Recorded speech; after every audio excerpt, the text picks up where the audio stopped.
Hello दोस्तों, नमस्कार। आप सभी को स्वागत है हमारे इस नए वीडियो में। हम आपके लिए एक नई प्रेरक प्रसंग लेकर के आए हैं। अगर आपको वीडियो अच्छा लगता है, लाइक शेयर जरूर करें। एक गुरु के दो शिष्य थे। एक पढ़ाई में बहुत तेज और विद्वान था और दूसरा कमजोर था।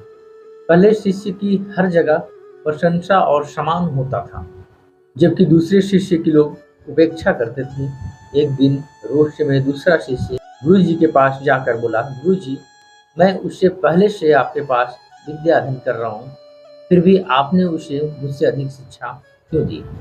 गुरु जी थोड़ी देर मौन रहने के बाद बोले, पहले तुम एक कहानी सुनो। एक यात्री कहीं जा रहा था। रास्ते में उसे प्यास लगी। थोड़ी दूर पर उसे एक कुआं मिला।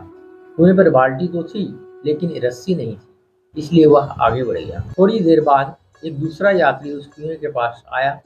कुएं पर रस्सी न देकर उसने इधर उधर देखा। पास में ही बड़ी बड़ी घास उगी थी। उसने घास उखाड़कर रस्सी बांटना प्रारंभ किया। थोड़ी देर में एक लंबी रस्सी तैयार हो गई, जिसकी सहायता से उसने कुएं से पानी निकाला और अपनी प्यास बुझा ली। गुरु जी ने उस शिष्य से पूछा, अब तुम मुझे यह बताओ, प्यास किस यात्री को ज्यादा लगी थी?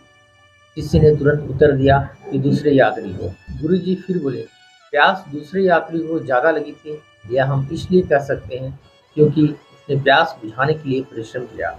उसी प्रकार तुम्हारे सहपाठी में ज्ञान की प्यास है, जिसे बुझाने के लिए वह कठिन परिश्रम करता है, जबकि तुम ऐसा नहीं करते हो। शिष्य को अपने प्रश्न का उत्तर मिल चुका था, कठिन परिश्रम करने में जुट गया। सदैव प्रसन्न रहिए। जो प्राप्त है वही पर्याप्त है। जिसका मन मस्त है उसके पास समस्त है।